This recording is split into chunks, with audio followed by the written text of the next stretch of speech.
আল্লাহ তুমি দয়ার সাগর রহমানুর রহিম, তোমার দয়ায় পূর্ণ আমার সারা নিশিদিন, তোমার দয়ায় পূর্ণ আমার সারা নিশিদিন। আলহামদুলিল্লাহ পড়েন। তাহলে বুঝতে পারলাম আমার আল্লাহর দয়ার কোনো শেষ আছে? মানুষের আছে যত বেশি তার চাই তত বেশি। শেখ সাদি রহিমাহুল্লাহ, ইরানের বিখ্যাত কবি, বালাগাল উলা বিকামালিহি কাশাফাদ্দুজা বিজামালিহি, এই কবিতা লিখে বিখ্যাত হয়েছিলেন। তো ওনার একটা সময়ে আর্থিক দৈন্যতা যাচ্ছিল, টাকা পয়সা ছিল না, ফলে পায়ে দেওয়ার মতো জুতা ছিল না। কি ছিল না? জুতা ছিল না। তো খুব আফসোস করে একদিন মনে মনে আল্লাহরে বলে, আল্লাহ আমি এত বড় কবি, আমার পায়ে দেওয়ার মতো জুতা নাই। আহা, আফসোস করে ঘর থেকে বের হয়েছে। বের হয়ে দেখে এক ভিক্ষুক ভিক্ষা করে, ওই ভিক্ষুকের দুইটা পাই নাই। ভিক্ষুকের দুইটা, আর কবি সাহেবের কি নাই? জুতা নাই। কবি সাহেব যখন এই দৃশ্য দেখছে, হায় রে আমার তো পা আছে, এর তো পাই নাই, সেজদায় পড়ে গেল। আর আল্লাহরে বলে, আল্লাহ শুকর আলহামদুলিল্লাহ, বেশ ভালো আছি, আর কিছু লাগবে না। এজন্য শান্তি হচ্ছে শুকর আলহামদুলিল্লাহর ভিতরে। শান্তি কিসের ভিতরে? শুকর আলহামদুলিল্লাহর ভিতরে। এজন্য আওয়াজ করে পড়েন আলহামদুলিল্লাহ। আপনার চাহিদার কোনোদিন শেষ হবে না। দেখবেন যার পা নাই, সে পা দেখে আফসোস করে, ইস লোকটা হেঁটে যায়, কি সুন্দর যায়, আমি তো হাঁটতে পারি না, যদি হাঁটতে পারতাম, যদি দুইটা পা থাকতো। যার পা আছে সে সাইকেলওয়ালাদেরকে দেখে আফসোস করে, ইস আমার যদি একটা সাইকেল থাকতো তাহলে তার হাঁটা লাগতো না, সাইকেল দিয়ে বাজারে যেতাম। যার সাইকেল আছে সে আবার হুন্ডাওয়ালাদেরকে দেখে আফসোস করে, ইস একটা হুন্ডা যদি থাকতো তাহলে তো ভোঁ ভোঁ করা যাইতো না। হুন্ডাওয়ালারও আফসোস আছে প্রাইভেট কারওয়ালাদের দেখে, তারা আফসোস করে, ইস আমার যদি একটা কার থাকতো তাহলে তো কার চালাইতে পারতাম। যাদের প্রাইভেট কার এদেরও আফসোস আছে, ইস আমার যদি একটা হেলিকপ্টার যদি থাকতো তাহলে তো উড়াল মারতে পারতাম, ঠিক কিনা? হেলিকপ্টারওয়ালাদেরও আফসোস আছে, আমার যদি একটা জেট প্লেন থাকতো, jet plane, private jet plane, prince Walid bin তালালের মতো 70% মেড অফ গোল্ড, তার একটা জেট প্লেন আছে, এটার 70% স্বর্ণ দিয়ে বানানো।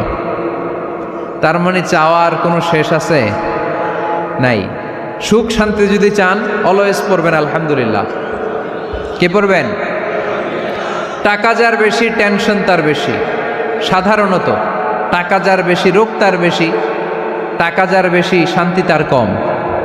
আপনি খোঁজ নিয়ে দেখেন, 1000 কোটি টাকার মালিক, ঘরে শান্তি নাই, স্ত্রীর সাথে মনোমালিন্য, স্ত্রী যায় একদিকে, উনি যায় আরেকদিকে, পোলায় কই যায় পোলায় নিজেও জানে না, মেয়ের অবস্থা খারাপ, আরেক ছেলের সাথে হাঁটে।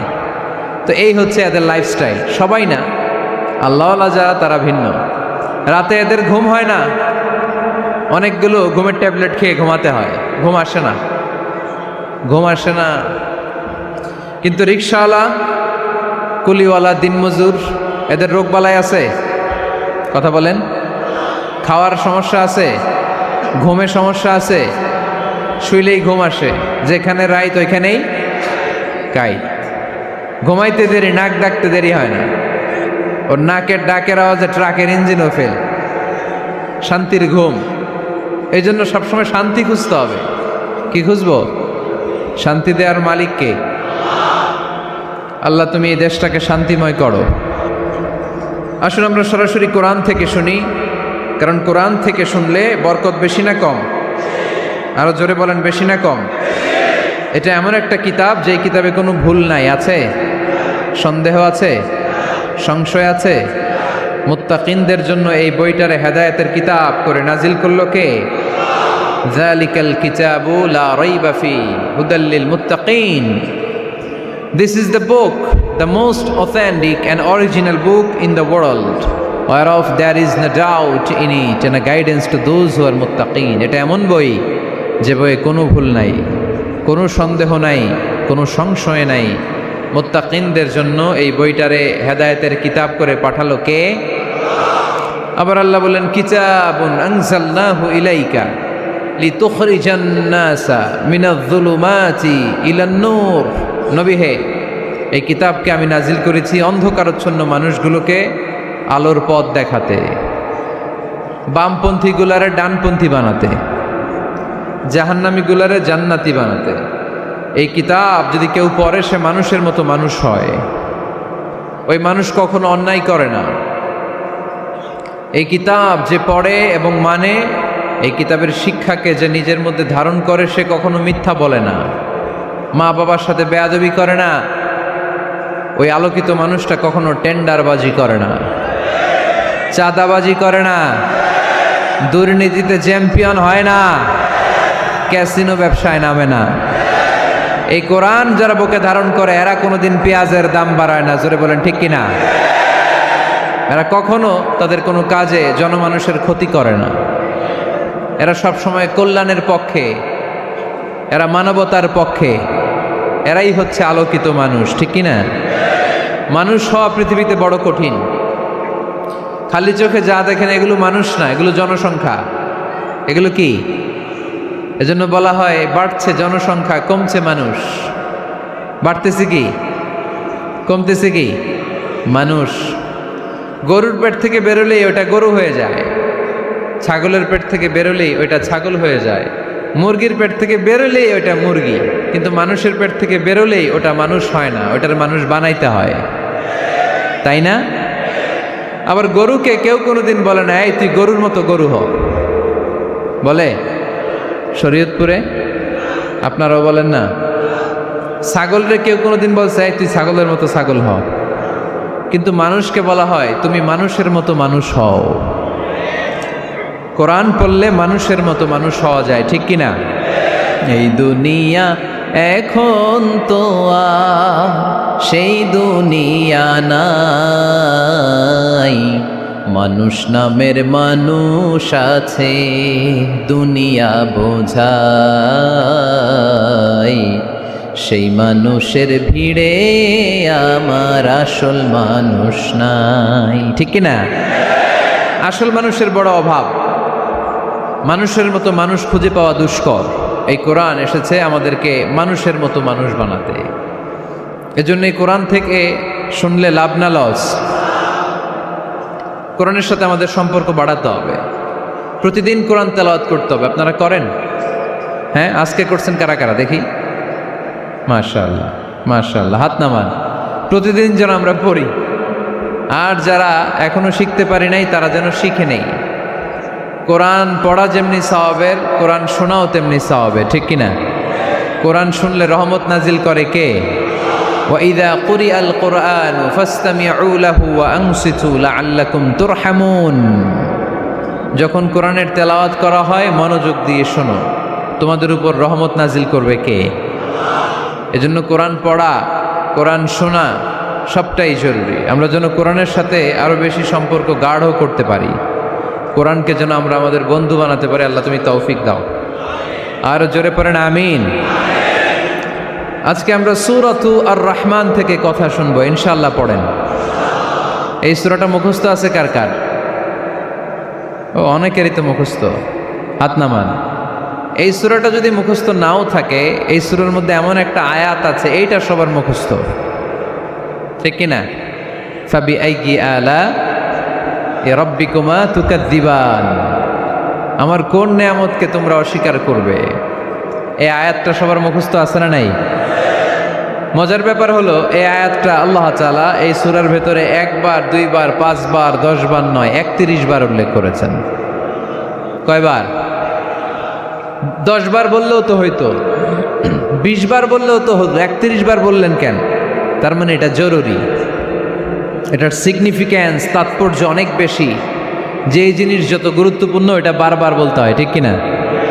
এই জন্য আল্লাহ তাআলা বারবার বলেছেন, বারবার আমাদেরকে সচেতন করেছেন।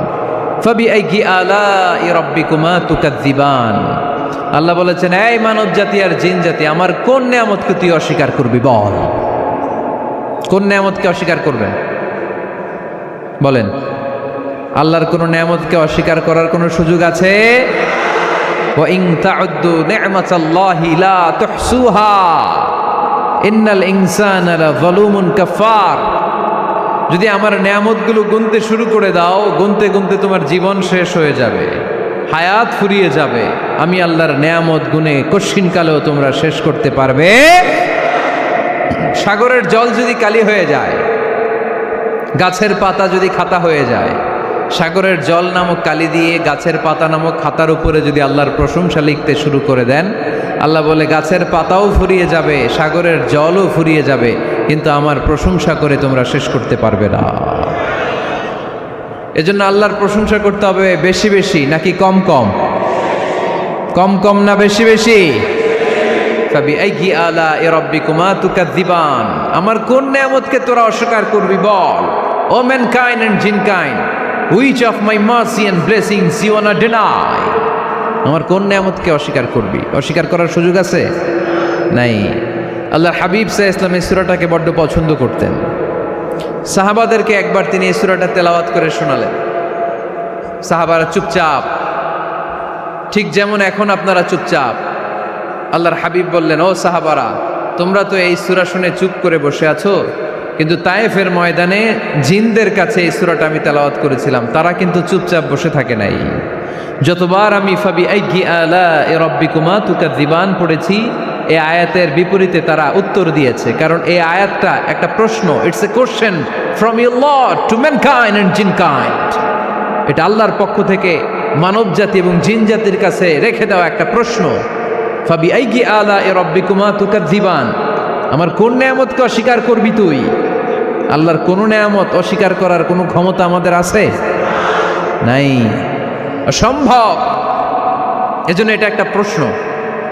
আল্লাহর হাবিব বললেন, ও আমার প্রাণের সাহাবারা, তোমাদের সামনে যখন সূরা রহমান তেলাওয়াত করলাম তোমরা চুপচাপ, কিন্তু তায়েফের ময়দানে যখন জিনদের কাছে তেলাওয়াত করেছি তখন তারা চুপচাপ থাকে নাই। যতবার আমি ফাবিআইয়ি আলাই রাব্বিকুমা তুকাযযিবান তেলাওয়াত করেছি, প্রত্যেকটা আয়াত শেষে এই প্রশ্নের উত্তর তারা দিয়েছে। সুবহানাল্লাহ পড়েন। যতবার এই আয়াতটা পড়েছি প্রত্যেকবার এই আয়াত শেষে তারা প্রশ্নের উত্তর দিয়েছে। তারা প্রত্যেকবার বলেছে, লা বিশাইইম মিন নিআমিকা রাব্বানা নুকাযযিবু ফালাকাল হামদু। আল্লাহ, তোমার কোনো নেয়ামত অস্বীকার করার কোনো সুযোগ নাই, সব প্রশংসার মালিক তুমি। আবার যখন এই আয়াতটা আমি পড়েছি আবার উত্তর দিয়েছে, আবার আমি পড়েছি আবার উত্তর দিয়েছে। এরকম একবার নয়, দুইবার নয়, পাঁচবার নয়, 10 বার নয়, 31 বার এই আয়াতটা তেলাওয়াতের পর পর জিনেরা এই আয়াতের উত্তর আমার সামনে দিয়েছে। সুবহানাল্লাহ পড়েন। লা বিশাইইম মিন নিআমিকা রাব্বানা নুকাযযিবু ফালাকাল হামদু।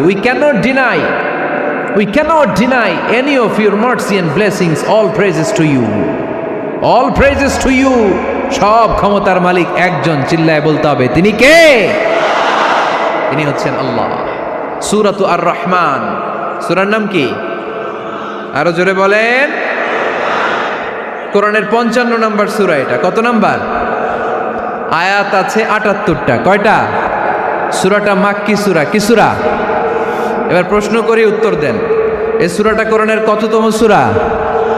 55। আয়াত কয়টা? 78টা। মাক্কি না মাদানী? মাশাআল্লাহ, এই তো আপনারা উত্তর করতে পেরেছেন। এই সূরাটার একটা চমৎকার নাম আছে। বাইহাকী শরীফে আল্লাহর হাবিব সাল্লাল্লাহু আলাইহি ওয়াসাল্লাম ইরশাদ করেন, ইন্না লিকুল্লি শাইইন আরুস ওয়া আরুসুল কুরআনি সূরাতু আর রহমান। আল্লাহর হাবিব বললেন, সবার জন্য একজন নববধূ আছে, কোরআনেরও একটা নববধূ আছে। কোরআনের নববধূর নাম হচ্ছে সূরা আর রহমান। আওয়াজ করে সুবহানাল্লাহ বলতে পারলেন না? নববধূ বুঝেন তো? হ্যাঁ, নতুন বউ। নববধূ মানে কি? আল্লাহর হাবিব বললেন, ইন্না লিকুল্লি শাইইন আরুস ওয়া আরুসুল কুরআনি সূরাতু আর রহমান। সবার জন্য একটা নববধূ আছে, কোরআনেরও একটা নববধূ আছে। কোরআনের নববধূর নাম সূরা আর রহমান। নববধূ যেমনি বাসর রাতে হাতে পায়ে আলতা মেখে, বেনারসি শাড়ি পরে, লিপস্টিক দিয়ে, খোপায় ফুল দিয়ে, জুয়েলারি পরে, অর্নামেন্টস পরে, মেকআপ করে, পার্লারিং করে তার স্বামীর জন্য ওই রাতে সে নিজেকে উজাড় করে সাজায়, ঠিক কিনা? ঠিক তেমনি আল্লাহ তাআলা এই দুনিয়াতে আমাদেরকে কি কি নিয়ামত দিয়েছেন, আবার কি কি নিয়ামত জান্নাতে গেলে দিবেন, তার সব কিছু বর্ণনা করে এই সূরাটাকে তিনি উজাড় করে সাজিয়েছেন। সূরাটার নাম কি? আরো জোরে বলেন, কি নাম? আর রহমান।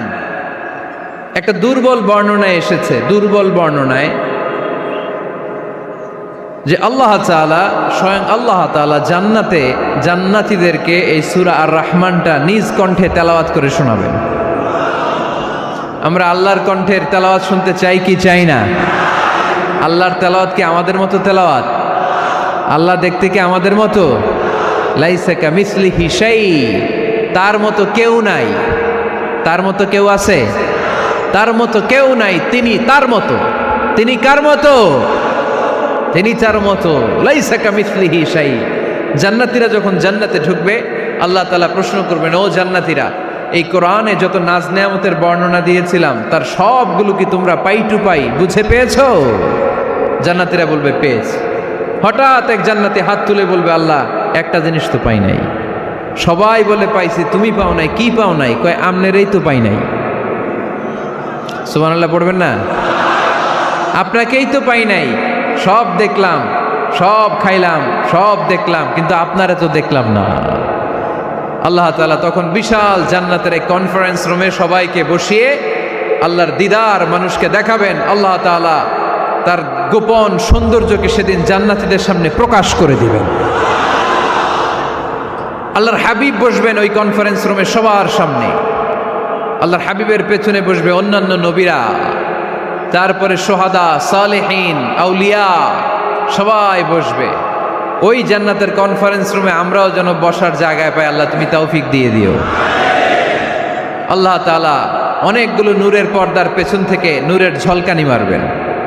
ওই ঝলকানি এক মুহূর্তের জন্য দিবেন। এক মুহূর্ত। কয় মুহূর্ত?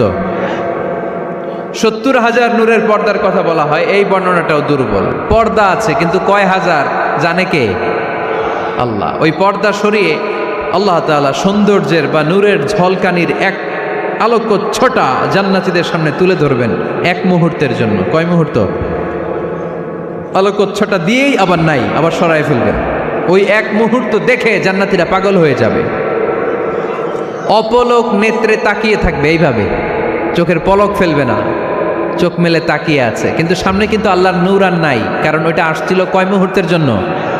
এক মুহূর্ত পরে নাই। কিন্তু কি যে দেখলাম, কত সুন্দর! কোটি কোটি বছর এরকম অপলক নেত্রে জান্নাতীরা তাকিয়ে থাকবে। ইন্নাল্লাহা জামিলুন ইউহিব্বুল জামাল। আল্লাহ নিজে সুন্দর, সৌন্দর্যকে পছন্দ করেন। আল্লাহর চাইতে সুন্দর কিছু হতে পারে? চিল্লায় বলেন, পারে?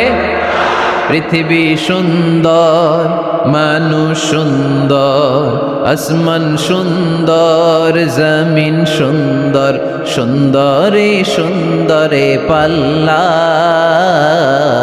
জানি না কত সুন্দর তুমি আল্লাহ, জানি না কত সুন্দর তুমি আল্লাহ। সুবহানাল্লাহ পড়েন। আল্লাহ তাআলা তার সৌন্দর্যকে সেদিন জান্নাতীদের সামনে তুলে ধরবেন। এই সূরাটা নাজিলের একটা ব্যাকগ্রাউন্ড আছে। আল্লাহর হাবিব সাল্লাল্লাহু আলাইহি সাল্লাম মক্কার জমিনে কাফিরদেরকে দাওয়াত দিতে লাগলেন, আল্লাহর ইবাদত করো, আল্লাহর জিকির করো, আল্লাহর প্রশংসা করো। এরকম দাওয়াত দিতে দিতে কিছুদিন পরে বিষ্ণু ইসলাম বলতে শুরু করলেন, রহমানের ইবাদত করো, রহমানের জিকির করো, রহমানের পায়ে সেজদায় লুটিয়ে পড়ো। তখন কাফেররা প্রশ্ন শুরু করে দিল, মুহাম্মদ এতদিন বলতা আল্লাহ, এখন কইতেছ রহমানের কথা, আসলে কোনটা? আল্লাহরে তো আমরা চিনি, রহমানরে তো আমরা চিনি না। আল্লাহর দাওয়াত দিচ্ছ, আল্লাহর গুণগান গাইছো, আল্লাহকে আমরা চিনি জানি, কিন্তু রহমানটা আবার কে? সে আবার কবে আসলো, কোত্থেকে আসলো, কবে থেকে আছে, কতদিন থাকবে? রহমানরে তো আমরা চিনি না। ওরা রহমান চিনে না। এজন্য আল্লাহ তাআলা রহমানকে চিনায় দেওয়ার জন্য আর রহমান নামে একটা সূরা নাজিল করে দিলেন। وَإِذَا قِيلَ لَهُمُ اسْجُدُوا لِلرَّحْمَنِ قَالُوا وَمَا الرَّحْمَنُ। যখন তাদেরকে বিশ্বনবী বললেন রহমানের পায়ে সেজদা দাও, রহমানের জন্য সিজদায় লুটিয়ে পড়ো। কলু আমার রহমান, তারা বলল রহমানটা আবার কে? রহমান কে? আল্লাহ চিনি, রহমান রে তো চিনি না। এখন রহমান কে এটা চিনানোর দরকার আছে না নাই? রহমান কে এটা চিনানোর জন্য আল্লাহ তাআলা আর রহমান নামে কোরআনে একটা সূরা নাজিল করলেন। চিল্লায় পড়েন আল্লাহু আকবার। কাফেরদেরকে জানানোর জন্য রব্বুল আলামিন সূরাত আর রহমান নাজিল করলেন আর বললেন আর রহমান আল্লামাল কুরআন খলাকাল ইনসান আল্লামাহুল বায়ান। দয়াময় রহমান শেখালেন কোরআন, বানালেন ইনসান শেখালেন বায়ান। দয়াময় রহমান শেখালেন কোরআন, বানালেন ইনসান শেখালেন বায়ান। দয়াময় রহমান শেখালেন কোরআন, বানালেন ইনসান শেখালেন বায়ান। দয়াময় রহমান শেখালেন কোরআন, বানালেন ইনসান শেখালেন বায়ান। আল্লাহু আকবার। আল্লাহ বলেন রহমান রে চিনো না? আর রহমান আল্লামাল কোরআন খলাকাল ইনসান আল্লামাহুল বায়ান। আমি হলাম রহমান, আমি দয়াময়, আমি মেহেরবান। আমার দয়ার কোনো শেষ নাই, আমার মায়ার কোনো শেষ নাই। আমার দয়া ভালোবাসা ছাড়া এই পৃথিবীতে কোনো কিছু হওয়া সম্ভব। ওয়াসিআত রাহমাতি কুল্লা শাই, সব জায়গায় আমার আল্লাহর রহমত আছে না নাই? আল্লাহর রহমত ছাড়া এক ফোঁটা বৃষ্টি আকাশ থেকে জমিনে ঝরে? আল্লাহর রহমত ছাড়া একটা গাছের পাতা মাটিতে পড়ে? আল্লাহর রহমত ছাড়া একটা শ্বাস আমরা ভেতরে ঢুকাতে পারি? আল্লাহর রহমত ছাড়া পৃথিবীতে কিচ্ছু সম্ভব না। চিল্লায় বলেন ঠিক কিনা? আমার আল্লাহর দয়া ভালোবাসা যে কত বেশি আমরা জানি না, আমরা জানি না। আরশের বুকে আল্লাহ বিশাল সাইনবোর্ডে লিখে রেখেছেন সাবাকাত রাহমাতি গাদাবি, সাবাকাত রাহমাতি গাদাবি। এর মানে হচ্ছে আমার রাগের উপরে আমার দয়া বিজয় লাভ করেছে। সাবাকাত রাহমাতি গাদাবি, আমার রাগও আছে, আল্লাহর রাগ আছে না? আমার দয়াও আছে, আল্লাহর দয়া আছে না? আল্লাহ বললেন আমার রাগও আছে, আবার আমার দয়াও আছে। তবে জেনে রেখো আমার রাগের চেয়ে দয়া বেশি। আল্লাহর কোনটা বেশি? দয়া বেশি। আমাদের পাপ অন্যায় যত বড় হোক, মনে রাখবেন আল্লাহর দয়া তার চাইতেও বড়। নাকি ছোট? আপনি যত বড় পাপ করেন না কেন, আমাদের জন্য আল্লাহর পক্ষ থেকে দয়া আছে না নাই? বনি ইসরায়েলের এক লোক সিরিয়াল কিলার ছিল, খালি মার্ডার করতো, সিরিয়াল মার্ডার। একটা, দুইটা, তিনটা, 10টা, 5টা করতে করতে করতে করতে 99টা মার্ডার করেছে। কয়টা? এই এলাকায় আছে নাকি এরকম কেউ? 99টা মার্ডার। কল্পনা করা যায়? 99 জন মানুষকে সে নিজ হাতে হত্যা করেছে। 99 মার্ডার করার পরে তার মনে ভয় আসলো, হায় রে, না জানি আল্লাহ আমার সাথে কেমন আচরণ করে আখিরাতে। আমার তওবা আছে কিনা কপালে জানি না, আমার তো ক্ষমা নাই, কি করব আমি? তো সে লোকজনদেরকে জিজ্ঞেস করলো আমার ক্ষমা আছে কিনা, এটা কে বলতে পারবে? আমাকে আল্লাহ মাফ করবে কিনা? তারা সবাই বলল এই এলাকায় এক আল্লাহর ওলি আছে, তার কাছে যাও। সে আল্লাহর ওলির কাছে যেয়ে বলে, ও আল্লাহর ওলি, আমি 99টা হত্যা করেছি, 99টা মার্ডার, আমার কপালে ক্ষমা আছে কিনা তুমি একটু বলো। আল্লাহর ওলি কই, কি বললা? 99টা মার্ডার? হায় হায় সর্বনাশ, তোর কোনো ক্ষমা নাই। এবার যে মার্ডার করছে কয় আমার যেহেতু ক্ষমা নাই, তোরে বাঁচায় রেখে লাভ কি, তোরেও দিলাম শেষ করে। এবার সেঞ্চুরি করে ফেলাইছে। কথা বুঝতেছেন? আমার যেহেতু ক্ষমা নাই, তো তোরে বাঁচায় রেখে কি লাভ, তোরেও শেষ করে দিলাম। এবার সেঞ্চুরি। সেঞ্চুরি করার পরেও ভয় আসে না নাই অন্তরে? অন্তরে তো আল্লাহর ভয়, কই যাবে? খুঁজতে লাগলো কে সমাধান দিতে পারবে। একজন বলল ওই এলাকায় একজন বড় আলেম আছে, ওই আলেমের কাছে যাও। সে আলেমের কাছে যেয়ে বলে, আলেম, আমি 99টা হত্যা করেছি, এখন আমার বড্ড ভয় হয়, আল্লাহ আমারে মাফ করবে কিনা, তুমি একটু আমারে বলো। আলেম বলে, তোমার গুনাহ যত বড়ই হোক, আমার আল্লাহর দয়া তার চাইতেও বড়। তুমি কি পাপ করেছো, কি অন্যায় করেছো তুমি? তুমি জানো না আমার রব কত মেহেরবান, তিনি কত দয়ালু, তিনি ভালোবাসার আধার, তিনি করুণার আধার। তোমার পাপ অন্যায় যদি হয় খালের পানির সমান, বিলের পানির সমান, আমার আল্লাহর দয়া সাগরের পানির সমান। তোমার পাপ আর অন্যায় যদি হয় পাহাড়ের সমান, আমার আল্লাহর ভালোবাসার দয়া হচ্ছে আকাশের সমান। তুমি যদি তওবার মতো তওবা করতে পারো, ক্ষমার মতো ক্ষমা চাইতে পারো, চোখের পানি ছেড়ে, চোখের পানির বড় দাম, চোখের পানির মধ্যে বিশাল কারিশমা, এটা আল্লাহ খুব পছন্দ করে। 2 ফোঁটা পানি আল্লাহ পছন্দ করে। এক, জেহাদের ময়দানে শহীদের গা বেয়ে ঝরে পড়া রক্তের ফোঁটা। 2 হচ্ছে অনুতপ্ত বান্দার চোখের পানির ফোঁটা। বান্দা যখন অনুতপ্ত হয়ে চোখের পানি ছেড়ে কাঁদে, তার চোখের পানি চোখ বেয়ে নাকের ডগা বেয়ে মাটিতে পড়ার আগেই ওই অনুতপ্ত বান্দার সব গুনাহ আল্লাহ মাফ করে দেয়। সে জিজ্ঞেস করলো আমার ক্ষমা আছে কিনা? আলেম বলে আছে, ক্ষমা আছে। তওবার মতো তওবা কর, তাওবাতান নাসুহা, তওবার মতো তওবা করলে আল্লাহ ঠিকই মাফ করবে। সে এতটাই অনুতপ্ত হলো, এতটাই সে আল্লাহর কাছে ক্ষমা চাইতে শুরু করলো। আলেম পরামর্শ দিল, তুমি যে এলাকায় থাকো এলাকাটা ভালো না, এলাকাটা ছাড়ো, এখানে সব ডাকাতদের এলাকা, তুমি একটা ভালো এলাকায় যাও, ওখানে যে তওবা করে ভালো মানুষ হয়ে যাও। সে নিয়ত করে কাপড় চোপড় গুছিয়ে ভালো এলাকায় যাবে, ঘর থেকে বেরোয়ার সাথে সাথেই মালাকুল মাউত চলে আসছে, তার রুহু কবজ করে ফেলছে। এখন রুহু কে নিয়ে যাবে? ফাজাত মালাইকাতুর রাহমা ওয়া মালাইকাতুল আযাব, রহমতের ফেরেশতারাও আসছে, আযাবের ফেরেশতারাও আসছে। রহমতের ফেরেশতারা বলে না না, সে তওবার নিয়ত করেছে, যদিও তওবা করতে পারে নাই, যদিও ভালো এলাকায় যেতে পারে নাই, তওবার নিয়ত করেছে, অনুতপ্ত হয়েছে, ক্ষমা চাওয়ার চিন্তা করেছে, আমরা তার রুহু নিয়ে ইল্লিনে রেখে দেব।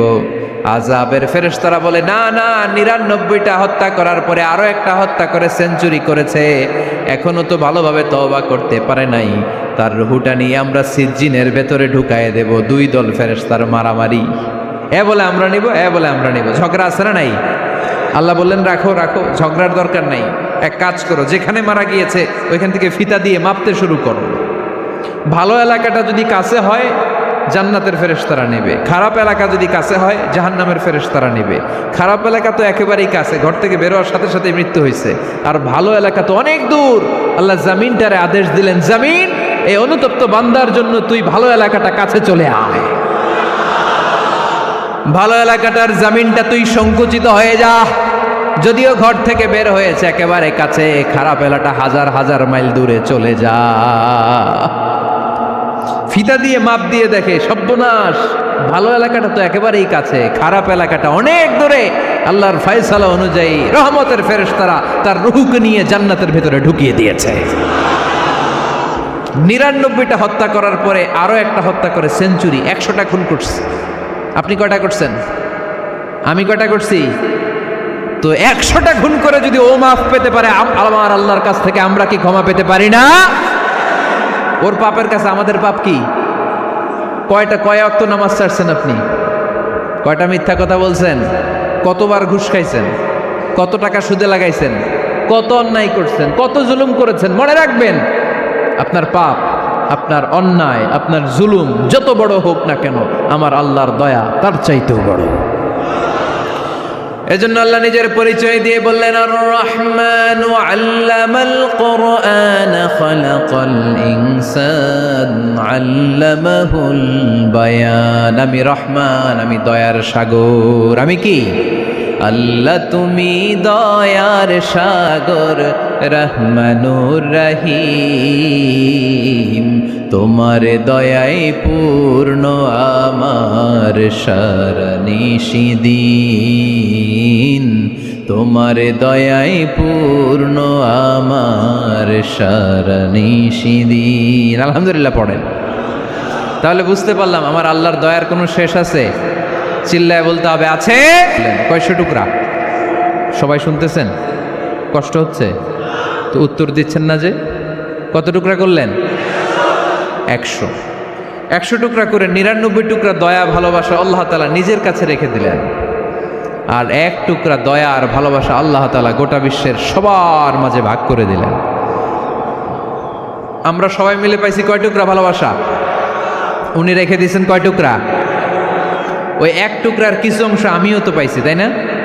আপনি পেয়েছেন, আমরা সবাই পেয়েছি, গোটা বিশ্বের সবাই, আদম আলাইহিস সালাম থেকে শুরু করে কিয়ামত পর্যন্ত যারা আসবে, এসেছিল এবং এখন আছে, সবাই মিলে কয় টুকরা? ওনার কাছে কয় টুকরা? কিন্তু এই এক টুকরা যে আমরা সবাই ভাগে যোগে পাইলাম, আমাদের ভালোবাসার নমুনা দেখছেন? একজন আর একজনের ভালোবেসে বলে আত্মহত্যা করে ফেলে, আছে না নাই? আছে না? আহা, সালমান শাহ মারা গেছে, এই দেশের কয়েকটা মেয়ে গলায় রশি দিয়ে আত্মহত্যা করছে, শুনছেন? আহা, অমুক সেলিব্রিটির কি হয়েছে, ছাদ থেকে লাফ দিয়ে পরে মাথা ফাটায় ফেলছে। ভালোবাসা আছে না নাই? যারে ভালোবাসে তার নাম আবার ছেলেরা হাতের মধ্যে কেটে কেটে লেখে। শরীয়তপুরে এগুলো নাই আলহামদুলিল্লাহ। হ্যাঁ, প্লাস দিয়ে লেখে, প্লাস। ধরেন আব্দুল্লাহ প্লাস শামিমা, তো এ প্লাস এস, রক্ত দিয়ে লেখে, রক্ত। আমি অবাক হই, নিডেল, সুই, সুই দিয়ে কেটে কেটে লেখে আব্দুল্লাহর এ প্লাস শামিমার এস। কি ভালোবাসা! এক ভাগ ভালোবাসার ছিটে ফোটা সবাই মিলে পাইছে। এইটা ঠেলা যদি এরকম হয়, তাহলে যিনি ৯৯ ভাগ ভালোবাসা রেখে দিয়েছে তার ভালোবাসা বেশি না কম? দেখেন, ছোট্ট বাচ্চাটা রাতে খেতে চায় না, মা যদি বলে খাও, বলে না, খাবো না। আব্বু অফিস থেকে আসুক, আব্বুর কোলে বসে বসে আব্বু আর আমি একসাথে খাবো। এই ছোট্ট বাচ্চাটা কিছু বোঝে না, কিন্তু তারপরও তার বাবার জন্য ভালোবাসা তার হৃদয়ে ঢুকাই দিছে কে? আপনাদের এলাকায় মুরগি পালেন না আপনারা? মুরগি যখন বাচ্চা নিয়ে হাঁটে, দেখবেন মুরগি ছানা ধরা যায় না, ধরতে গেলে মা মুরগিটা কি করে? কামড় দিতে আসে। এই ছোট্ট বাচ্চাগুলোর জন্য মা মুরগিটার হৃদয়ের ভিতরে ভালোবাসা ঢুকাই দিল কে? আহা, আমি পত্রিকাতে এমনও দেখেছি, বন্যায় এক মা পানি খেতে খেতে খেতে খেতে খেতে খেতে মরে গিয়েছে, কিন্তু শিশুটাকে একটা বালতির মধ্যে চাপিয়ে মাথায় তুলে ধরে রেখেছে। মা পানি খেতে খেতে নিজের জীবনকে বিলিয়ে দিয়েছে, কিন্তু বাচ্চাটা মরে নাই। বাচ্চার জন্য কি ভালোবাসা! এই ছোট্ট বাচ্চার জন্য মায়ের হৃদয়ে জান স্যাক্রিফাইসের মতো এই ভালোবাসা ঢুকাই দিল কে? আমাদের প্রতিদিনই ভালোবাসা, সকালে ভালোবাসা, বিকালে ভালোবাসা, সন্ধ্যায় ভালোবাসা, শীতকালে ভালোবাসা, গ্রীষ্মকালে ভালোবাসা। আমাদের ইসলামে শুধু ভালোবাসাবাসি, ঠিক কিনা? রসুল আমার ভালোবাসা, রসুল আমার আলো আশা, রসুল আমার প্রেম বিরহের মূল আলোচনা, রসুল আমার কাজে কর্মের অনুপ্রেরণা। চিল্লায় পড়েন আল্লাহু আকবার। আমাদের ভালোবাসার কোনো কমতি আছে? 24 ঘন্টা আমাদের ভালোবাসা আছে না নাই? 365 দিন আমাদের ভালোবাসা আছে না নাই? এই জন্য আলাদা করে আমাদের কোনো দিন লাগে না, বিশ্ব ভালোবাসা দিবস দরকার হয় না। যারা মাকে দেখতে পারে না, বাবারে দেখতে পারে না, এরা একদিনের জন্য মা বাবাকে উইশ করতে যায়, আর নাম দিছে বিশ্ব মা দিবস, বিশ্ব বাবা দিবস। কিছুদিন আগে দেখলাম বিশ্ব ডিম দিবস। কি দিবস? আমি কি মিথ্যা বললাম? ছিল একটা বিশ্ব ডিম দিবস। কিছুদিন পরে বানাবে বিশ্ব বাঁশ দিবস, যে যারে বাঁশ দিতে পারে। এরপর একটা বানাইছে শুনলাম বিশ্ব চিন্তা দিবস। তো এটা কি দিবস? কয় এদিন আমরা সবাই মিলে চিন্তা করি যে আসলে আমাদের কি চিন্তা করা দরকার, আছে না নাই? তো এই যে ওরা বিশ্ব মা দিবস, international mother day, international father day, মা দিবস, বাবা দিবস বছরে একবার ওল্ড হোমে রেখে আসে, বৃদ্ধাশ্রমে। যেহেতু সারা বছর বৃদ্ধাশ্রমে, বছরে একদিনও যদি মারে স্মরণ না করি কেমন হয়? তো একদিন ওই মা দিবসে মারে একটা কার্ড দিয়ে উইশ করে আসে, কিছু টাকা দিয়ে আসে। ওদের তো মা বাবার প্রতি দয়া নাই, শ্রদ্ধা নাই, ভালোবাসা নাই, এজন্য ঘটা করে ওদের দিবস পালন করা লাগে। আমাদের 24 ঘন্টা 365 দিনই ভালোবাসা, তাই এই দিবস ফিবসের আমাদের দরকার নাই। চিল্লায় বলেন ঠিক কিনা? জন্মের পর থেকেই তো আমাদের ভালোবাসা, মৃত্যু পর্যন্ত ভালোবাসা, আমৃত্যু ভালোবাসা। এই জন্য বিশ্ব ভালোবাসা দিবস, এটা ইসলাম কখনো সাপোর্ট করে না। ভালোবাসার কেন্দ্রবিন্দু একজন, চিল্লায় বলতে হবে তিনি কে? 100 টুকরা করে আমাদেরকে দিয়েছেন কয় টুকরা? উনি রেখেছেন কয় টুকরা? দেখেন, এক টুকরা ঠেলায় বিশ্ব ভালোবাসা দিবস আমরা পালন করি। ভালোবাসার গান, ভালোবাসার নাটক, ভালোবাসার ফিল্ম, ভালোবাসার কবিতা, অভাব নাই। কত ভালোবাসার স্টোরি আপনারা জানেন, এত ভালোবাসা, কিন্তু সবাই মিলে ভালোবাসার এক অংশ আমরা ভাগে যোগে পেয়েছি। এক অংশের নমুনা যদি এমন হয়, 99 টুকরা ভালোবাসা যিনি রেখে দিয়েছেন নিজের মধ্যে, তার ভালোবাসা বেশি না কম? চিল্লায় বলেন বেশি না কম? এজন্য আমরা আল্লাহর ভালোবাসার ভিখারি, আমরা আল্লাহ তাআলার রহমতের ভিখারি। আল্লাহর রহমত ছাড়া কেউ কোনোদিন জান্নাতে যেতে পারবে কোনোদিন নিজের আমল নিয়ে বড়াই করবেন না। আপনার কি ভাবেন যে আপনার আমল দিয়ে আপনি জান্নাতে যাবেন? শরীয়তপুরের আজকের এই প্যান্ডেলে যারা বসে আছেন, কার এরকম ভরসা আছে যে হুজুর আমি এত আমল করেছি, আমার আমলের বদৌলতে আমি জান্নাতে ঢুকবো? কে কে আছেন দেখি? আল্লাহর ওলি আছে? এরকম কোন আল্লাহর ওলি? হ্যাঁ আছে? নাই। আল্লাহর হাবিব বললেন আল্লাহর রহমত ছাড়া, ভালোবাসা ছাড়া কেউ কোনোদিন জান্নাতে ঢুকতে পারবে? আম্মা জান আয়েশা বললেন ইয়া রাসূলুল্লাহ আপনিও না? আল্লাহর হাবিব বললেন না আমিও না, তবে আল্লাহর রহমত আর দয়া সেদিন আমাকে ঘিরে রাখবে। মান নুকিশা উযিবা, যার হিসাব আল্লাহ সেদিন চাইবেন সে ধরা খেয়ে যাবে। সব সময় আল্লাহর কাছে এই দোয়াটা যেন আমরা করি, আল্লাহ কিয়ামতের দিন তুমি আমার হিসাব নিও না, আল্লাহ তুমি আমার বিচার বসিও না, আল্লাহ তুমি দয়া করে আমারে মাফ করে দিও। আল্লাহ যার বিচার করবেন ও জাহান্নামে যাবে, আর যার বিচার করবেন না সে জান্নাতে যাবে। আল্লাহ যদি বিচার করে আর পাই টু পাই হিসাব নেয়, নামাজ পড়লি না কেন, রোজা রাখলি না কেন, মিথ্যা বললি কেন, খাদ্যে ভেজাল দিলি কেন, মাছে ফরমালিন দিলি কেন, যৌতুক খাইলি কেন, ঘুষ খাইলি কেন, উল্টাপাল্টা করলি কেন, জিনা করলি কেন, একটার পর একটা প্রশ্ন বানে যদি সেই ভয়ঙ্কর দিনে আল্লাহ আমাদেরকে জর্জরিত করে, আমাদের কোনো উত্তর আছে? সেদিন আমাদের বাঁচার কোনো উপায় আছে? তাই আমরা সবাই আল্লাহর কাছে দোয়া করব, আল্লাহ কোনো বিচার টিচার মানি না, কোনো বিচার করতে পারবো না, দয়া করবা। কথা কয় না?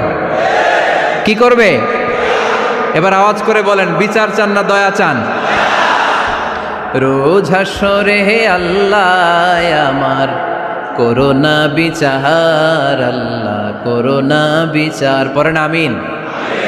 রোজ হাসরে হে আল্লাহ আমার করোনা বিচার, আল্লাহ করোনা বিচার, বিচার চাহি না তব দয়া চাহে এ গুনাহগার, আল্লাহ করোনা বিচার, পড়েন আমিন। তিনি যদি দয়া করেন তবেই আমরা জান্নাতে যেতে পারবো, ঠিক কিনা? এজন্য আল্লাহ বললেন আর রহমান আল্লামাল কুরআন খালাকাল ইনসান আল্লামাহুল বায়ান। আমি হলাম রহমান।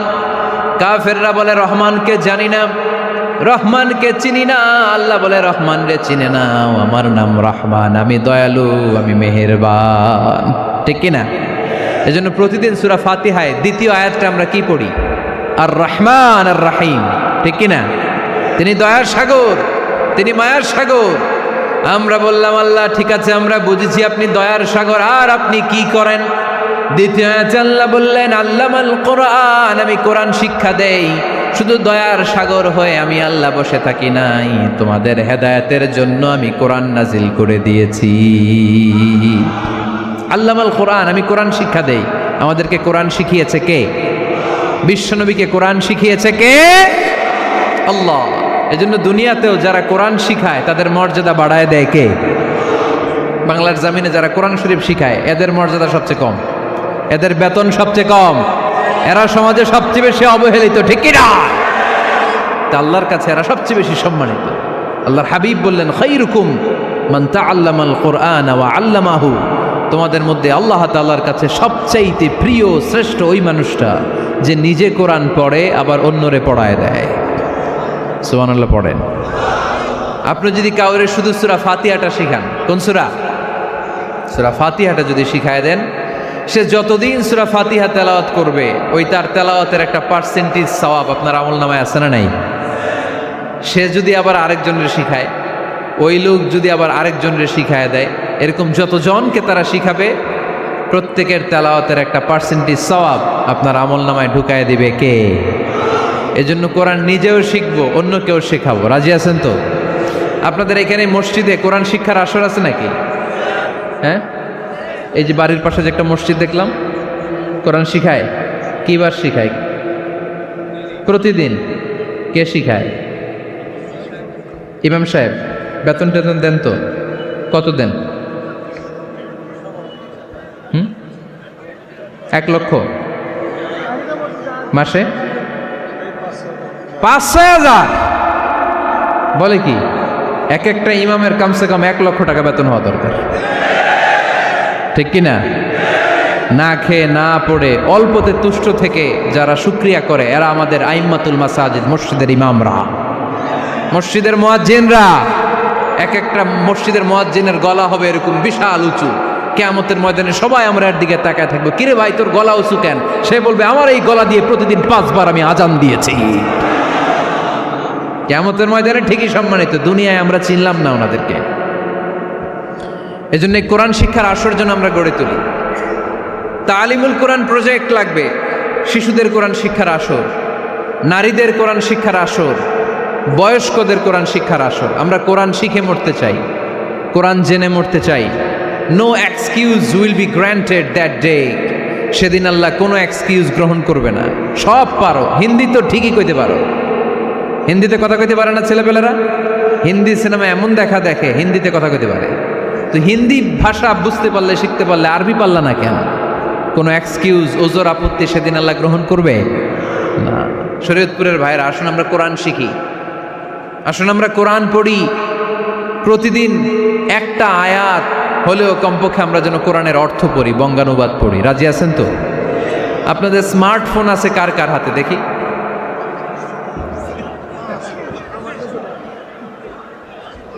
আপনারা কি অ্যানালগ?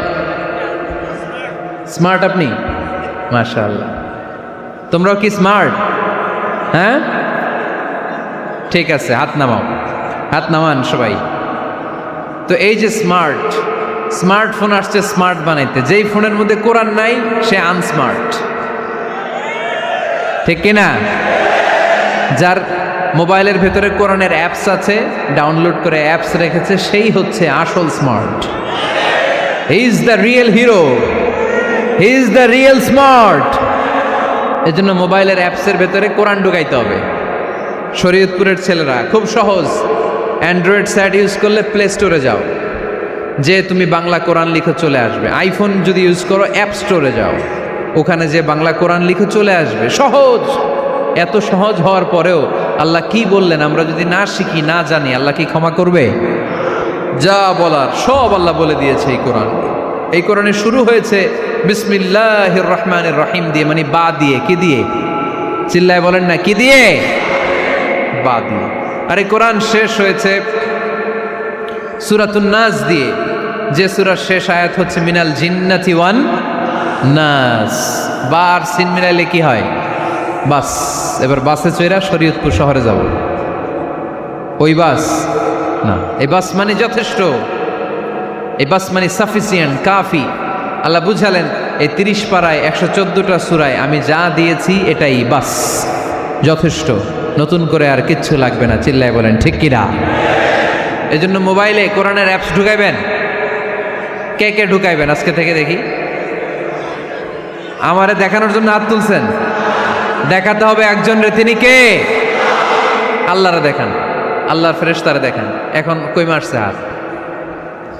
আল্লাহর ফেরেশতার কথা কইছি, আন ভয় ঢুকছে। ঢুকাবেন ঢুকাবেন। এদিকে হাত তোলো না কেন? আছে? মাশাআল্লাহ, হাত নামান। আল্লাহ তুমি সব ভাইদেরকে কবুল করো। আমরা যেন মোবাইলে হিন্দি সিরিয়াল না দেখি, আমরা যেন ড্যান্স না দেখি, উলঙ্গ নৃত্য যেন না দেখি। আমরা যেন এই মোবাইলে কোরআন পড়ি। আমরা কান দিয়ে যা শুনবো তাতে যেন সওয়াব হয়। আমরা চোখ দিয়ে যা দেখবো তাতে যেন সওয়াব হয়, ঠিক কিনা? যেন কানে শুনি সদা তোমার কালাম, হে খোদা চোখে যেন দেখি শুধু কোরআনের আয়াত। শোনো আমার মুনাজাত, শোনো শোনো ইয়া ইলাহি আমার মুনাজাত, শোনো আমারে মুনাজাত। পড়েন আমিন। তাহলে আমরা যে কিতাবটারে সঙ্গী বানাবো, কিতাবটার নাম সবাই বলেন। আমরা যে কিতাবটারে বন্ধু বানাবো, এই কিতাবটার নাম, এটা আল্লাহর কিতাব। এই কিতাব সংরক্ষণের দায়িত্ব নিয়েছে কে? এই কিতাবকে কেউ ধ্বংস করতে পারবে? এই কিতাবের পিছু লেগে কেউ সুবিধা করতে পারবে? এই কিতাবের তাফসির কেউ বন্ধ করতে পারবে না, অসম্ভব। কোরআনের কথা ছড়িয়ে পড়বে যুগ থেকে যুগ, যুগান্তরে, দেশ থেকে দেশ, দেশান্তরে, ঠিক কি না? এটা এমন কিতাব, এই কিতাবের পিছু লেগে লাভ নাই। এই কিতাবের বাণী ছড়িয়ে পড়বে গোটা বিশ্বময়। অনেকে অনেক ষড়যন্ত্র করেছে এই কিতাবকে ধ্বংস করে দেওয়ার জন্য। আমাদের এই খোদ ভারতবর্ষে ষড়যন্ত্র হয়েছিল। ব্রিটিশরা যখন চলে গিয়েছিল, ওরা প্ল্যান করেছিল এই কিতাবকে কি করে আমাদের থেকে ডিটাচ করা যায়, কেমন করে আলাদা করা যায়। এর একটা কমিটি করে দিয়েছে, আপনারা গবেষণা করে দেখেন এই ভারতবর্ষ থেকে কেমন করে কোরআন দূর করা যায়। তারা বুদ্ধি করে বলল, এক কাজ করি, কারণ তাদের কোরআনের কপিগুলো মসজিদ থেকে বের করে আমরা আগুন দিয়ে জ্বালাই দিব, তাইলেই কোরআন শেষ। কোরআনের কপি যদি আগুন দিয়ে জ্বালায় দেওয়া হয়, তাহলে তার পৃথিবীতে কোরআন থাকবে না, না থাকবে? যদি আগুন লেগে ধ্বংস হয়ে যায়, ধ্বংস হয়ে যায়, যদি আগুন লেগে যায়, পুড়ে যায় পৃথিবীর সব বইয়ের দোকান, বিশ্ব থেকে হারাবে না পবিত্র কোরআন, বিশ্ব থেকে হারাবে না পবিত্র কোরআন, ঠিক কি না? পরে দেখলো না রিসার্চে গন্ডগোল আছে, অ্যানালাইসিস ভুল। আবার নতুন কমিটি পাঠালো তারা ইংল্যান্ড থেকে, 33 সদস্য বিশিষ্ট কমিটি। তারা এসে গবেষণা করে দেখলো না, এই কোরআন আগুনে জ্বালাই দিলে কোরআন দূর হবে না। কারণ আমরা ভারতবর্ষের হেফজখানাগুলোতে যে দেখেছি, ছোট্ট বাচ্চারা মাথা দুলিয়ে দুলিয়ে কোরআন পড়ে। কোরআন তারা শুধু কাগজেই লিখে রাখে না, সিনার ভিতরে গেঁথে রাখে। ওই কোরআন মুসলমানদেরকে শিখিয়েছে কে? সে আল্লাহ বললেন, আর রহমানু আল্লামাল কোরআন খালাকাল ইনসান আল্লামাহুল বায়ান। আল্লাহ বললেন, আমি মেহেরবান, আমি কোরআন শিখিয়েছি। আমরা বললাম, আল্লাহ আর আপনি কি করেন? আল্লাহ বলেন, খালাকাল ইনসান, আমি মানুষ বানিয়েছি। সুবহানাল্লাহ পড়েন। আমাদেরকে তৈরি করেছে কে? জোরে বলতে হবে, কে? মানব সৃষ্টির 3টা পদ্ধতি কোরআনে পাওয়া যায়। পদ্ধতি নাম্বার 1, বাবাও নাই মাও নাই। এই পদ্ধতিতে আল্লাহ কাকে বানাইছে বলেন? আদম আর হাওয়া আলাইহিস সালাম, এদের বাবা মা ছিল। 2 নম্বর পদ্ধতি হচ্ছে মা আছে কিন্তু বাবা নাই। এই পদ্ধতিতে আল্লাহ কাকে বানালেন? কি নাম? ঈসা আলাইহিস সালাম। 3 নম্বর পদ্ধতি হচ্ছে মাও আছে বাবাও আছে। এই পদ্ধতিতে আল্লাহ কাদেরকে বানিয়েছেন? আমাদেরকে বানিয়েছেন। তাহলে পদ্ধতি কয়টা? 3টা। আদম আলাইহিস সালামকে বানানোর পদ্ধতিও 3টা। প্রথমে আল্লাহ 3 লাজিব এঁটেল মাটি নিলেন, তারপর নিলেন হামাইম মাসনুন কাদামাটি, তারপরে এটারে বানালেন ঠনঠনে শুকনো মাটি। সাইয়েদনা আদম আলাইহিস সালামের অবয়ব তৈরি করলেন 60 হাত লম্বা করে। সাইয়েদনা আদম আলাইহিস সালামকে যখন আল্লাহ বানিয়েছেন, কয় হাত লম্বা? সহিহ বুখারীর বর্ণনা, লাম্মা খালাকাল্লাহু আদামা ওয়া কানা তুলুহু 60 যিরাআন। আল্লাহ তাআলা যখন আদম আলাইহিস সালামকে বানালেন, 60 হাত বা 60 গজ লম্বা করে বানালেন। আপনারাও যারা জান্নাতে যাবেন, 60 হাত লম্বা হয়ে জান্নাতে ঢুকবেন। কয় হাত লম্বা? সুবহানাল্লাহ পড়বেন না? আদম আলাইহিস সালামকে বানালেন। আবার মায়ের পেটে যে আমরা বড় হলাম, এইখানেও আমাদের 3টা ক্যাটাগরি, 3টা ধাপে তিনি আমাদেরকে বানালেন। মায়ের পেটে 9 মাস কি করছিলেন মনে আছে আপনাদের? শরীয়তপুরের ভাইরা মনে নেই কেন? হ্যাঁ, আমাদের কারোরই মনে নাই, ঠিক কিনা? এই 6 মাস 8 মাস কই যে ছিলাম, কোথায় ছিলাম আমরা মনে করতে পারি না। স্মৃতির পাতা হাতড়িয়ে যত পিছনে যাই আর ভুলতে থাকি। মনে আছে ছোটবেলার কথা? মনে নাই। আমরা সবাই কিন্তু এত বড় ছিলাম না ভাই, ছোট্ট ছিলাম, ছোট্ট। মায়ের জরায়ুর দেয়ালের মধ্যে লেপ্টে ছিলাম। নুতফা, আলাকা, মুদগা, sperm drop, blood clot and the little flesh. ছোট্ট নাপাক পানি ছিলাম, ওইটারে আল্লাহ বড় করতে আরম্ভ করলেন। বড় করতে করতে রক্তপিণ্ড বানালেন, রক্তপিণ্ড থেকে আল্লাহ গোশতপিণ্ড বানালেন। আমরা প্রত্যেকেই এরকম একটা গোশতের টুকরা ছিলাম। এটার ভিতরে আল্লাহ কঙ্কাল ঢুকালেন, আমার স্কেলিটন, আমার কঙ্কালটা, আমার অবয়বটা ঢুকালেন। তারপরে আবার গোশত দিয়ে প্যাকেট করলেন, তার উপরে আবার চামড়ার প্যাকেট পড়ায় দিলেন। পড়েন সুবহানাল্লাহ। এরপরে 9 মাস পরে এই পৃথিবীর বুকে স্মুথলি আমাকে আসার সুযোগ দিলেন কে?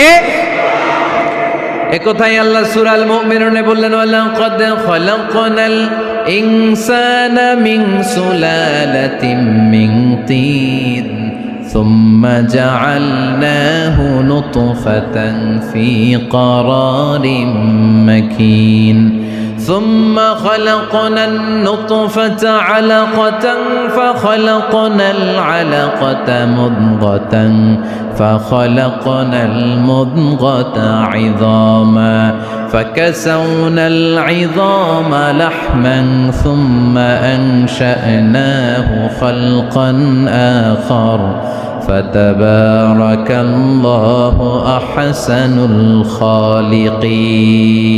পড়েন আল্লাহু আকবার। আপনারা উঠতেছেন কেন? উঠছেন কে কে দেখি? আপনার চেহারাটা দেখেন আমাকে। ওয়াশরুমে যাওয়ার জন্য অনেক আগ থেকে বসে আছেন বোধহয়, না? আসর থেকে, দুপুর 3টা থেকে। আল্লাহু আকবার, আল্লাহু আকবার।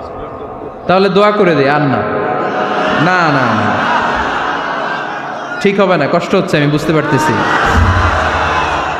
আরো কয়েক মিনিট শুনবেন? পড়েন পড়েন, লিল্লাহে তাকবীর, লিল্লাহে তাকবীর, লিল্লাহে তাকবীর।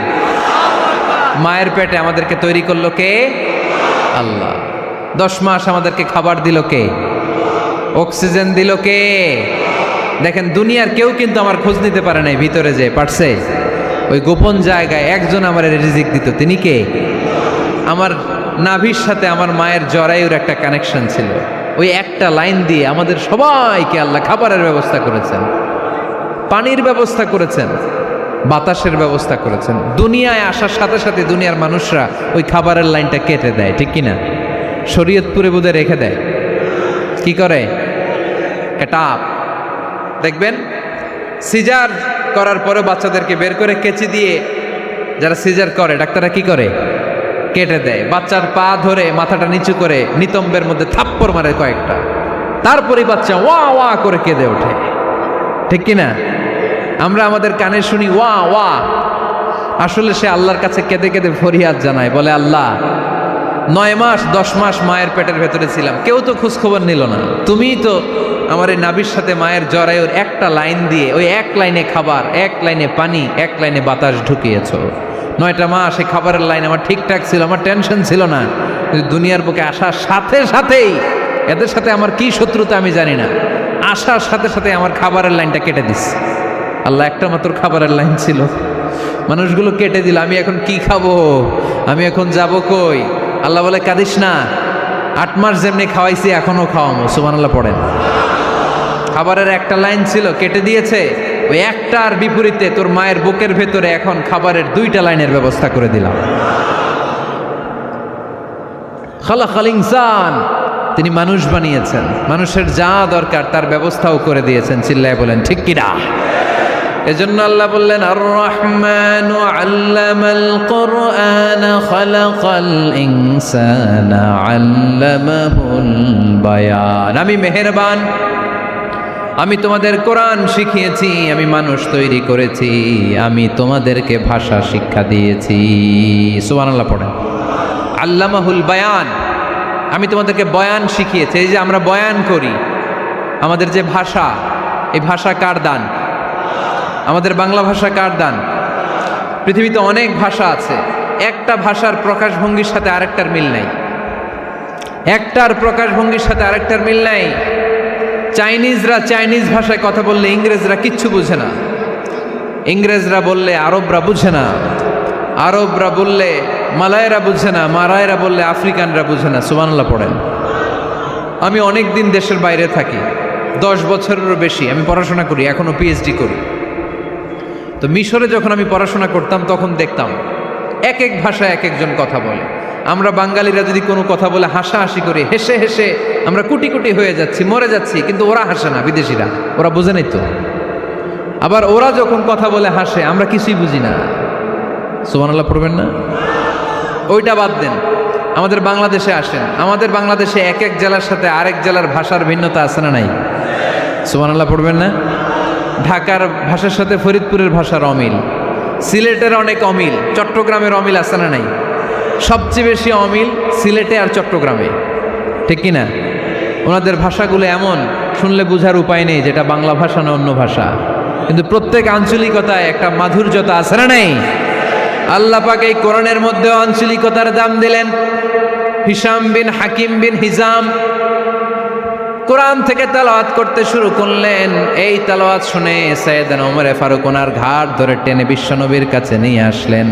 ওমরে ফারুক বললেন, ইয়া রাসূলুল্লাহ, দেখেন হিশাম বিন হাজিম কেমন করে কোরআন পড়ে, দেখেন ভিন্নভাবে কোরআন পড়ে। আপনি শিখাইছেন একভাবে, ও পড়ে আরেকভাবে, ওর বিচার করেন। আসলে আরেকভাবে পড়ে নাই, অন্য আঞ্চলিকতায় পড়েছে। যেমন আমরা পড়ি ওয়াদ-দুহা ওয়াল-লাইলি ইযা মা ওয়াদ্দাআকা রাব্বুকা ওয়া মা ক্বালা ওয়ালাল আখিরাতু খায়রুল লাকা মিনাল উলা। কিন্তু কোরআনের আরেকটা লাহজা বা আরেকটা পড়ার পদ্ধতি আছে, যেখানে ওনারা পড়ে ওয়াদ-দুহা ওয়াল-লাইলি ইযা সাজে মা ওয়াদ্দাআকা রাব্বুকা ওয়া মা ক্বালা। সুবহানাল্লাহ পড়বেন না? হাশিম বিন হিকাম এরকম বাঁকা করে পড়ছিলেন। ওমরে ফারুক এই বাঁকাটা শিখেন না, উনি শিখছিলেন সোজা। ওমরে ফারুক আবার সোজা সাপটা পছন্দ করতেন। সুবহানাল্লাহ পড়েন। বিশ্বনবী বললেন, হিশাম বিন হিজামকে তুমি ছাড়ো। বললেন, হিশাম তুমি কিভাবে পড়েছো? হিশাম বলে, আমি এইভাবে পড়েছি। বিশ্বনবী বললেন, হাকাযা উনজিলাত, এভাবেও নাজিল হয়েছে, সমস্যা নাই। ওমর তুমি কিভাবে পড়েছো? ওমর বললেন, আমি তো এইভাবে শিখেছি। বিশ্বনবী বললেন, এভাবেও নাজিল হয়েছে, সমস্যা নাই। উনজিলাল কুরআনু আলা সাবআতি আহরুফ ফাকরাউ মা তায়াসসারা মিনহু। আরবি ভাষা একটা, কিন্তু এর মধ্যে আঞ্চলিকতা আছে 7টা। এই 7টা আঞ্চলিকতা দিয়ে কোরআন নাজিল করেছে কে? এজন্য আঞ্চলিকতার মর্যাদা আল্লাহ কোরআনেও দিলেন। এজন্য বললেন, আর রহমানু আল্লামাল কোরআন খালাকাল ইনসান আল্লামাহুল বায়ান। আমি মেহেরবান, আমি কোরআন শিখালাম, আমি মানুষ বানালাম, আমি তোমাদেরকে ভাষা শিখালাম। সুবহানাল্লাহ পড়েন। এরপর আল্লাহ বললেন, আশ-শামসু ওয়াল কামারু বিহুসবান ওয়ান নাজমু ওয়াশ-শাজারু ইয়াসজুদান। সুবহানাল্লাহ। আশ-শামসু ওয়াল কামারু বিহুসবান, চাঁদ আর সূর্য আমি তৈরি করেছি তোমাদের হিসাবের জন্য। হিসাব আছে না নাই? কতদিন এক বছর আপনাদের শরীয়তপুরে? হ্যাঁ, 365 দিন। এটা তো সোলার ইয়ারের হিসাব বললেন, মানে সৌর বৎসর। আর চান্দ্র বৎসরে 354 বা 55 দিন। তাহলে এই সূর্য আর চাঁদ, চাঁদ আর সূর্যকে আল্লাহ এই মহাবিশ্বে দিয়েছেন হিসাবের জন্য, ঠিক কিনা? আল্লাহর হাবিব বললেন, সুমু লি রুইয়াতিহি ওয়া আফতিরু লি রুইয়াতিহি। চাঁদ দেখে রোজা রাখো, আবার চাঁদ দেখে রোজা ভাঙো। আমরা রমজান শুরু করি কি দেখে? জোরে বলেন। ঈদ শুরু করি কি দেখে? চাঁদের পালকি চড়ে আসলো সবার ঘরে, চাঁদের পালকি চড়ে আসলো সবার ঘরে, আসলো খুশির ঈদ, বলো ঈদ মুবারক, ঈদ মুবারক, ঈদ মুবারক ঈদ। সবাই পড়েন, বলো ঈদ মুবারক, ঈদ মুবারক, ঈদ মুবারক ঈদ। সুবহানাল্লাহ পড়েন। আশ-শামসু ওয়াল কামারু বিহুসবান, সূর্য চন্দ্রের গায়ে লাগে না, চন্দ্র সূর্যের গায়ে লাগে না। কোনোদিন কি দেখেছেন সূর্য আর চন্দ্র ধাক্কা লাগছে? দিনের ভেতরে রাত ঢুকে গেছে, রাতের ভিতরে দিন ঢুকে গেছে, এরকম কি কখনো হয়েছে? সব কিছু একজনের আইন মানে, চিল্লায় বলতে হবে, তিনি কে? এরপরে আল্লাহ বললেন, ওয়ান নাজমু ওয়াশ-শাজারু ইয়াসজুদান, আকাশের তারকারাজি আর বৃক্ষমালা একজনকে সিজদা করে, তিনি কে? আকাশের তারাগুলো আল্লাহরে সিজদা করে, কিন্তু আমরা আল্লাহরে সিজদা করতে চাই না। গাছগুলো আল্লাহর জিকির করে, কিন্তু আমরা জিকির করতে চাই না, ঠিক কি না? অস্ট্রেলিয়ার সিডনি শহরে একটা জঙ্গল আছে, ওই জঙ্গলে একটা গাছ আছে, গাছ, ওই গাছটা টু দ্য ডাইরেকশন অফ কেবলা, কেবলামুখী হয়ে মানুষের মতো রুকু করে আছে একটা গাছ। সুবহানাল্লাহ কইতে বললেন না? ক্যালেন্ডারে দেখা যায়, পত্রিকায় দেখা যায় গাছ রুকু করে আছে। আমরা রুকু করি না, আমরা সিজদা করি না। কিয়ামতের দিন আল্লাহ বলবে আমার সিজদা দিয়ে দেখা। আপনারা যারা নামাজ পড়েছেন, সিজদা দিয়েছেন, তারা আল্লাহু আকবার বলে সিজদায় লুটিয়ে পড়বেন। আর যারা নামাজ পড়ে নাই তারা শত চেষ্টা করেও তাদের পিঠকে বাঁকা করতে পারবে না। এই জন্য 5 ওয়াক্ত সালাত জামাতের সাথে পড়ার দরকার আছে না নাই? আজকের এই মাহফিলটা তখনই সফল হবে যখন আমরা এই ওয়াদা করতে পারবো যে জীবনে কোনোদিন নামাজ ছাড়বো। এই ওয়াদা করা যাবে? সবাই করতে পারবেন? কার সাথে? আমার সাথে ওয়াদা করবেন। কার সাথে? হাত তুলে আল্লাহরা দেখান, আওয়াজ করে আল্লাহরা ডাকেন, বলেন হে আল্লাহ। আরো জোরে একটা ডাক দেন, পড়েন আল্লাহ। হাত তুলে ওয়াদা করলাম 5 ওয়াক্ত সালাত জামাতের সাথে আদায় করার চেষ্টা করব, তুমি তৌফিক দাও, আমিন। আর জোরে আমিন। সূরা আর রহমানের শিক্ষা হচ্ছে যে সব সময় আমরা ভরসা রাখবো একজনের উপর, তিনি কে? আমাদের গুনাহ যত বড়ই হোক, আল্লাহর দয়া তার চাইতেও বড়। সূরা আর রহমানের শিক্ষা হচ্ছে আমাদের পাপ, অন্যায়, গুনাহ যত বড় হোক না কেন, আল্লাহর দয়া তার চাইতেও বড়। ঠিক কিনা? এজন্য নিরাশ হবেন না, হতাশ হবেন না। আপনি যত পাপ করেন না কেন, অনুতপ্ত হলে অজু করে এসে জায়নামাজটা বিছিয়ে 2 রাকাত নামাজ পড়েন, পাপের কথাগুলো স্মরণ করেন, ক্ষমা চান। চাওয়ার মতো চাইলে সব গুনাহ মাফ করে দিবে কে? আল্লাহ আমাদের সবাইকে কথাগুলো বুঝার ও আমল করার তৌফিক দান করুক। আমরা পড়ি আমিন।